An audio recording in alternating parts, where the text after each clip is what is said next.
Alors l'audit de temps, c'est le moyen le plus simple de trouver du temps de disponible. Alors bien évidemment, pour que l'exercice soit intéressant, il faut que vous ayez en amont listé les tâches importantes qui pourraient vous aider à développer votre business, mais que vous n'avez jamais le temps de mettre en place. Donc ça, c'est un travail que vous devez faire en réalité toute l'année. Chaque fois que vous avez une idée, vous mettez ça dans un dossier ou dans un outil de prise de notes. Moi, je mets tout dans Evernote. J'ai un dossier qui s'appelle idées.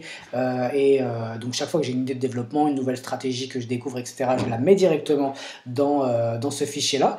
Et au moment où je fais un audit de temps et que je remarque que j'ai du temps disponible ou que j'ai des actions qui peuvent être optimisées, etc., eh bien, je vais piocher en fait dans ce dossier, tout simplement. D'accord? En fait, ce qu'il faut bien comprendre, c'est qu'un audit de temps, vous pouvez le faire à n'importe quel moment, tout au long de votre parcours entrepreneurial, tout au long de votre vie. Et chaque fois que vous avez, par exemple, je vous donne mon exemple à moi, à chaque fois que je me fixe un nouvel objectif personnel ou professionnel, au lieu de me dire, bah non, cet objectif-là, vu que j'ai pas le temps, eh ben, je vais le reporter. D'accord? Et puis on sait très bien que quand c'est reporté, bah, c'est jamais fait et finalement vous n'atteignez jamais vos objectifs par rapport à ça. Alors c'est pas l'objectif ici, hein, c'est pas l'objet de la formation, mais moi chaque fois que j'ai un objectif professionnel ou personnel, je fais un audit de temps. Ça dure 3 jours, parfois ça dure 2 jours parce que voilà, je fais pas le troisième jour pour pas m'embêter parce que les 2 premiers jours ont été déjà super intéressants au niveau de l'optimisation du temps, etc. Et à chaque fois que je fais un audit de temps, et ben à chaque fois je me rends compte qu'il y a des choses que je peux faire mieux. D'accord? Que je peux faire mieux et que des actions peuvent être remplacées par d'autres. D'accord? Alors je vais vous donner un exemple concret. Récemment, en faisant un audit de temps, je me suis aperçu que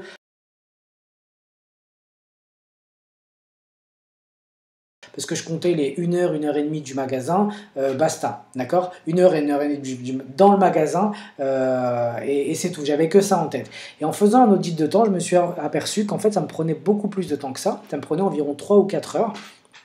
Au moins 2 heures pour aller faire les courses et ensuite quand on revient, bah, faut ranger les courses et puis le temps de se mettre au travail, le temps de se remettre en concentration active, il faut à peu près une demi-heure, 1 heure, d'accord? En gros, ça me prenait 3 ou 4 heures pour faire mes courses. Je les faisais une fois par semaine, donc c'était 3 ou 4 heures par semaine qui étaient dépensées en fait pour faire les courses, d'accord? Alors faire les courses, c'est pas forcément le genre de tâche qu'on peut supprimer. C'est pas une tâche sans valeur, sauf si on veut faire la grève de la faim ou si on veut s'embrouiller avec madame, ce qui n'est pas du tout le but.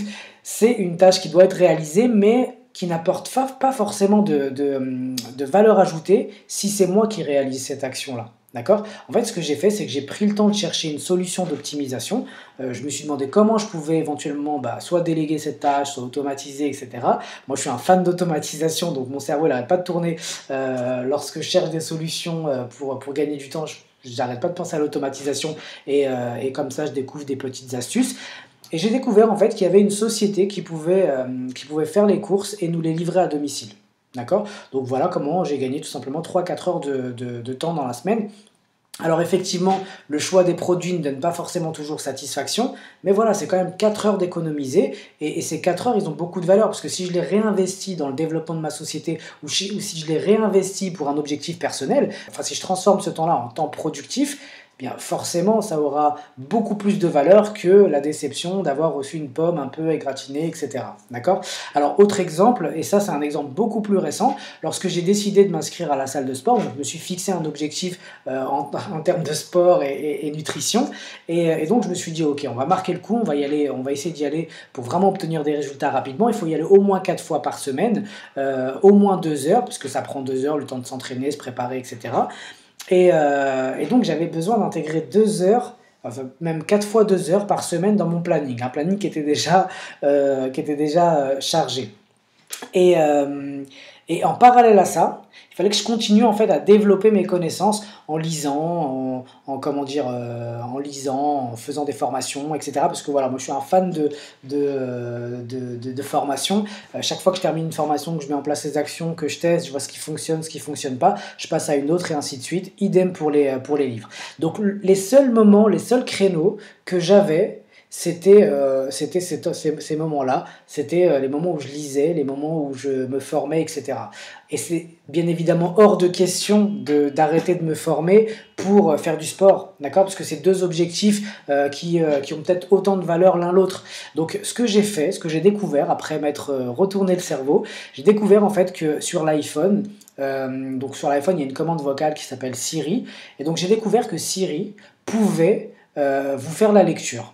D'accord? C'est-à-dire que vous téléchargez un livre sur le Kindle ou vous le téléchargez sur l'application e-book, vous lancez Siri et il peut vous lire le livre en même temps que vous faites quelque chose, il tourne les pages automatiquement.